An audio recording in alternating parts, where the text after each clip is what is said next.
gembalaku, takkan kekurangan aku.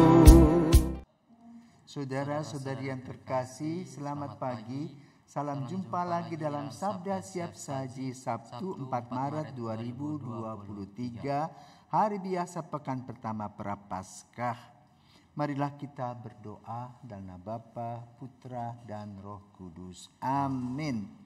Bapa yang kekal, arahkanlah hati kami kepadamu, agar selalu mencari yang perlu untuk keselamatan kami dan melaksanakan karya belas kasih, sehingga kami layak untuk memujimu. Dengan pengantaraan Yesus Kristus Putramu, Tuhan kami, yang bersama dengan Dikau dalam persatuan Roh Kudus, hidup dan berkuasa Allah sepanjang segala masa. Amin. Tuhan bersamamu dan bersama rohmu. Inilah Injil Yesus Kristus menurut Matius. Dimuliakanlah Tuhan. Matius bab 5 ayat 43 sampai dengan 48. Dalam khotbah di bukit, Yesus berkata kepada murid-muridnya, "Kamu telah mendengar firman, kasihanilah sesamamu manusia dan bencilah musuhmu. Tetapi aku berkata kepadamu, kasihanilah musuh-musuhmu dan berdoalah bagi mereka yang menganiaya kamu. Karena dengan demikian kamu menjadi anak-anak Bapamu yang di surga.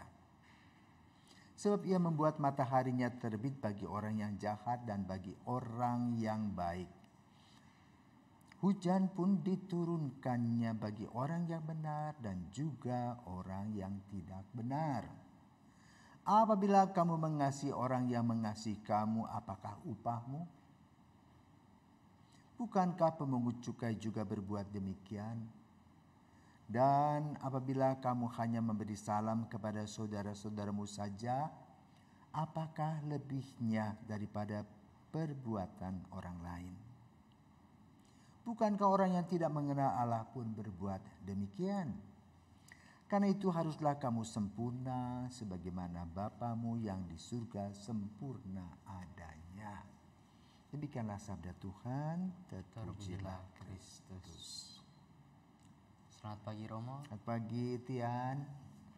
Dalam Injil tadi kan Yesus menjelaskan supaya kita semua itu harus mengasihi musuh dan berdoa baginya yang telah menganiaya kita. Nah, itu kan manusia kan, untuk manusia sih tidak mungkin untuk mengasihi musuh. Itu bagaimana menurut Romo? Ya, memang tidak mudah. Ya, tidak mudah untuk menghilangkan kesalahan orang lain. Tetapi disinilah keunikan Yesus. Ya. Menyadarkan kita bahwa kita ini adalah orang-orang pilihan Tuhan, yang tentunya harus mempunyai kualitas yang berbeda dengan yang lain. Kenapa? Dasar dari ajaran iman gereja adalah kasih Allah. Dan kasih Allah dibuktikan bukan hanya dengan omong-omong dikhotbahkan, tidak. Tetapi dilakukan Allah yang menjadi manusia. Allah solider dengan manusia. Maka dia mengajarkan bagaimana harus belajar rendah hati. Kesombongan mengalahkan kita karena kita tidak akan mengampuni orang lain. Tetapi kerendahan hati dengan berpikir bahwa kita tidak sempurna, kita bisa belajar dari Yesus. Apa bukti belajar dari Yesus? Apa bukti Yesus melaksanakan apa yang dikatakannya? Kasihanilah musuh-musuhmu. Bayangkan, Yesus sudah berbuat yang terbaik. Mengajar, mengadakan mujizat-mujizat, menyembuhkan. menyapa orang lain. Apa hasilnya?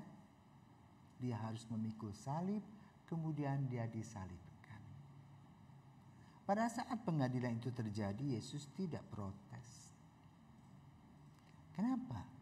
Kan dia tahu kualitas kita, orang-orang yang menghukum ini adalah orang-orang yang hanya ingat dirinya sendiri.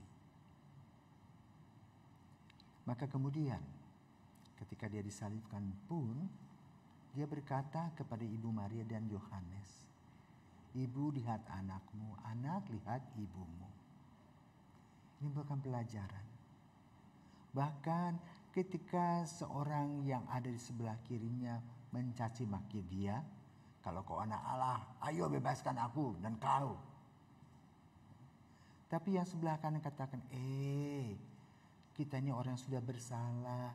Dia bukan orang yang bersalah. Tapi dia diam.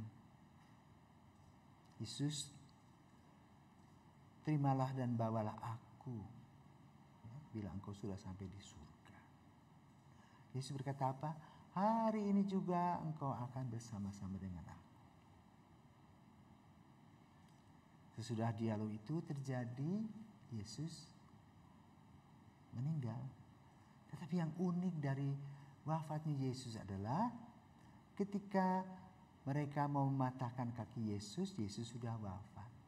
Maka Longinus, seorang serdadu Romawi, mengambil tombak dan menghunus ulu hati Yesus.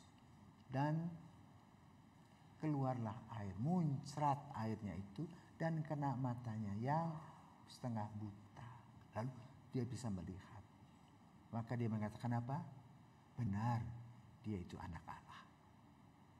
Nah, jadi kita diberikan sebuah warisan dan wejangan. Bahwa bagi kita itu mustahil. Dia bisa memaafkan. Tetapi bagi Tuhan tiada yang mustahil. Buktinya Yesus sudah melakukan hal itu.